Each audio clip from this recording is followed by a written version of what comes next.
Bill Gates বলছেন, পৃথিবীর কিন্তু কেউ আপনাকে আপনার মূল্য নিয়ে কিন্তু কেউ ভাববে না, সবাই আপনার কাছ থেকে কিছু প্রত্যাশা করবে। সবচেয়ে অসুখী মানুষের প্রতি আপনি লক্ষ্য করুন, অনেক কিছু শিখতে পারবেন।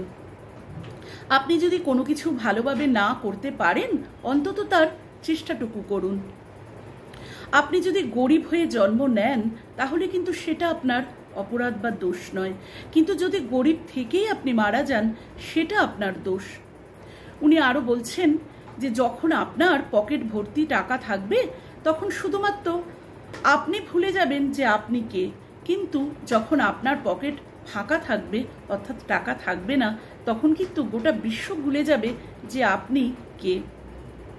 জীবন কতগুলো পরীক্ষার সেমিস্টারে বিভক্ত নয়, এখানে কোনো গ্রীষ্মকালীন কিন্তু ছুটি নেই, এবং এখানে খুব কম সংখ্যক লোকই কিন্তু আপনার সামর্থ্য চেনার সাহায্য করতে আসবে। আপনার অসন্তুষ্ট ক্রেতাদের থেকেই আপনি শিক্ষা গ্রহণ করতে পারেন, তাদের সকল অভিযোগই হচ্ছে শিক্ষার মূল উৎস। সফলতার উদযাপন করা ভালো, তবে ব্যর্থতার দিকেও কিন্তু আমাদের নজর দিতে হবে। আমি বিশ্বাস করি যে আপনি যদি মানুষের সমস্যা দেখান এবং সমাধানও দেখান, তবে কিন্তু মানুষ স্থানান্তর হবেই।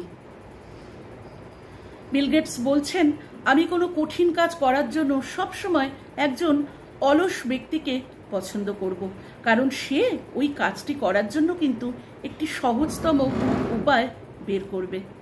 আমরা সর্বদাই আগামী 2 বছরে যা ঘটবে সেগুলোকে নিয়ে বেশি গুরুত্ব দিই, কিন্তু আগামী 10 বছরে যা হতে চলেছে সেটা নিয়ে কিন্তু আমরা ভাবি না, বা তাকে আমরা অবহেলা করি। কখনোই নিজেকে অবহেলা করবেন না।